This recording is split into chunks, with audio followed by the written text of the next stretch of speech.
And I get told all the time, I don't watch politics. Don't talk to me about that. It's depressing. It's negative. It's negative. Well, let me tell you what's negative. What's negative? Yes. Yeah, what's negative is that complacency. Yes. What's negative is that selfishness. And like you said, it's all tied together. It also infantilizes people. That means I don't want to be a woman, I just want to be a girl. I don't want to be a man, I just want to be a boy. I mean, when I can't deal with it. I have enough stress in my own life. It's such an example of where this self-centered, there's a place where spiritual seeking, if it's just about you, becomes just more exercise in narcissism. And it's posing, there's this terrible narcissism that's posing as spirituality these days. The truth of the matter is there is no serious spiritual path that gives any of us a pass on addressing the suffering of other sentient beings. You think you're depressed? You think you're depressed? Let me take you a few miles from here and show you what some people are going through, given that in the United States of America, we have the second highest child poverty rate of all the advanced nations. You think you're depressed? Let's talk about the fact that African American men have a 1 in 3 lifetime probability of incarceration, and the fact that we have the highest incarceration rate in the world. And the fact that 500,000 of the people we have in our 2.4 million person prison population are there for nonviolent drug offenses. You think, some of these people who, we need to coddle ourselves less, because every one of us, and I think the vast majority of people who are watching your program, won the birth lottery. You were talking about some countries you visited. And those people don't complain. They're saying, we have each other. How can you be happy? Everyone's depressed in the United States. We have each other. Yeah. We get to eat dinner together every night. That's true. And so as someone who's been in this field from the beginning, sort of, I'm not saying that grief is not important. I'm not saying that burning through our suffering is not important. And I feel very strongly about that. But there's a place where processing becomes self-indulgent, where working through it becomes spewing.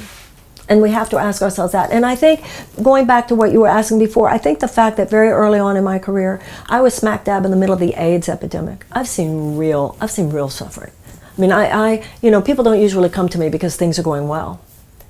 People whose children have been murdered, whose family members die of drug overdoses, who full tilt catastrophes happen in their lives.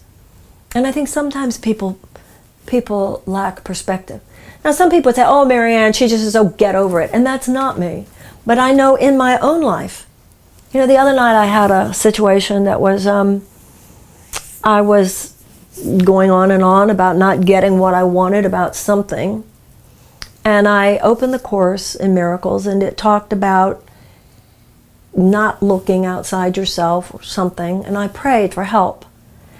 And I got on my Facebook page, and there was some post from some woman, and I can't remember what the specific was, but it was very difficult. And I see a lot of that in my work, people who have real problems. I mean, real problems. And I got very involved in a conversation with her online, and then I realized when it was done, I felt fine. That so much of my own drama evaporated because darkness can't stand in the presence of light. Self-obsession can't stand in the presence of the divine, which means, by definition, a love for all others, not just you. And so that's where, to me, the political thing comes in. I think that those of us who are involved in personal growth and spiritual seeking, we should be the biggest grown-ups in the room. We should not be the infantile, immature ones who just kind of can't handle a tough topic. Hello? We should be the most responsible for life. We should be the first ones there, saying, but what about the children? What about life? What about the earth? What about compassion? What about forgiveness? Without apology.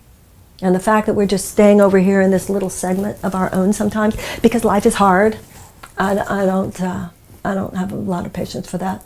We need real women and we need real men. And those of us who have seen some miracles in our own lives are the miracle workers that are needed in the world today.